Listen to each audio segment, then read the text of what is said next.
Hello viewers, आज हम समझेंगे अर्थव्यवस्था किसे कहते हैं। अर्थव्यवस्था जो शब्द है वो हम इकोनॉमिक्स में सुनते हैं, जैसे कि अर्थव्यवस्था बड़ी तेज़ी से आगे बढ़ रही है, अर्थव्यवस्था घट रही है, इस चीज़ से अर्थव्यवस्था में सुधार आएगा, अर्थव्यवस्था कमज़ोर हो रही है। तो हम ये शब्द अक्सर सुनते हैं और ज़्यादातर जो है हम इस शब्द को कहाँ पर सुनते हैं? अर्थशास्त्र में, इकोनॉमिक्स में ही हम इस शब्द को सुनते हैं। तो आखिर अर्थव्यवस्था का मतलब क्या होता है? देखिए, ये एक तरीके का ढांचा है। अर्थव्यवस्था यानी कि एक तरीके का ढांचा। जैसे कि हमारी फैमिली होती है, फैमिली में भी क्या होता है? एक ढांचा होता है। क्या ढांचा होता है कि फैमिली में कुछ बड़े लोग होते हैं और कुछ छोटे लोग होते हैं। कुछ लोग ऐसे होते हैं जो डिसीज़न मेकर होते हैं और कुछ लोग ऐसे होते हैं जो उस डिसीज़न को मानते हैं।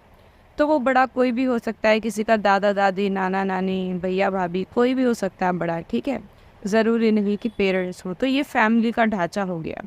ऐसे ही स्कूल का एक ढांचा होता है जहाँ पे एक प्रिंसिपल होता है, वो स्कूल को संभालता है, फिर उसके बाद टीचर्स होते हैं जो क्लास को संभालते हैं, फिर उसके बाद स्टूडेंट्स होते हैं जो क्लास में पढ़ाई करते हैं। तो ये हो गया स्कूल का ढांचा, यानी कि जहाँ पे भी हम स्कूल देखेंगे सेम ढांचा आपको मिलेगा, जहाँ पे भी हम फैमिली देखेंगे सेम ढांचा आपको वहाँ पे मिलेगा। वैसे ही अर्थव्यवस्था जो है वो किसी राष्ट्र का या फिर देश का ढांचा है, ठीक है। राष्ट्र का या फिर देश का क्या है? ढांचा है, यानी कि उसका जो स्ट्रक्चर है, बनावट है, वो किस प्रकार की है। तो अर्थशास्त्र में क्या क्या आता है? अर्थशास्त्र में जितनी भी आर्थिक क्रियाएं होती हैं वो सब इसके अंतर्गत आती हैं। आर्थिक क्रियाएं यानी कि देखिए, जीवन जीने के लिए हर कोई कुछ ना कुछ कार्य करता है। जैसे कि कोई शॉपकीपर है, वो बुक्स बेच रहा है, कोई चाय वाला चाय बना रहा है, कोई कुछ भी काम कर रहा है। अगर वो जीवन जीने के लिए कर रहा है, यानी कि अपनी रोज़ी रोटी कमाने के लिए कर रहा है, तो वो आर्थिक क्रिया हो जाती है।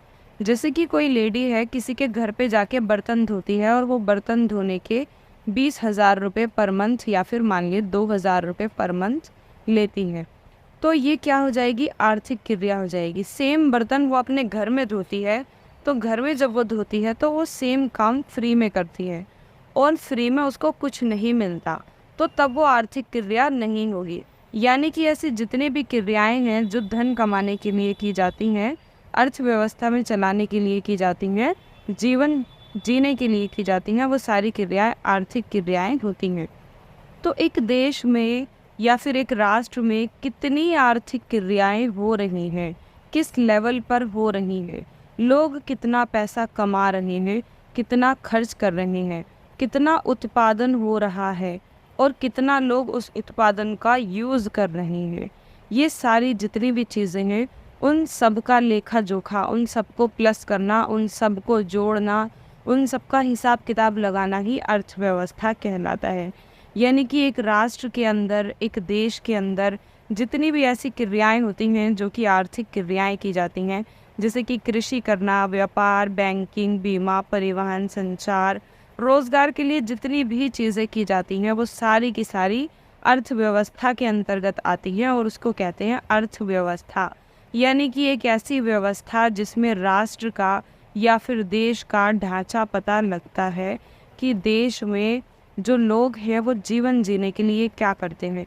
तो जब आप सुनते हैं कि इस चीज़ से अर्थव्यवस्था का विकास होगा, यानी कि कोई चीज़ है जो लोगों को ज़्यादा रोज़गार देगी और जीवन जीने के लिए उनको पैसा ज़्यादा मिलेगा, तो वो राष्ट्र में योगदान देंगे, इससे राष्ट्र की, देश की आय बढ़ेगी, तो वो अर्थव्यवस्था में सुधार हो जाएगा। ऐसे ही कोई चीज़ है जिससे अर्थव्यवस्था में गिरावट आती है, तो यानी कि वो लोगों को नुकसान दे रही है, यानी कि लोग उसमें कमाई नहीं कर पा रहे, पैसा नहीं कमा पा रहे, तो इस तरीके से बातें होती हैं। आई होप आपको अर्थव्यवस्था समझ में आ गया होगा कि जब किसी बुक में ऐसे लिखा हुआ होता है अर्थव्यवस्था, तो उसका क्या मतलब होता है। कोई और शब्द है तो आप मुझे कमेंट बॉक्स में बता सकते हैं। मिलते हैं नेक्स्ट वीडियो में। Bye bye.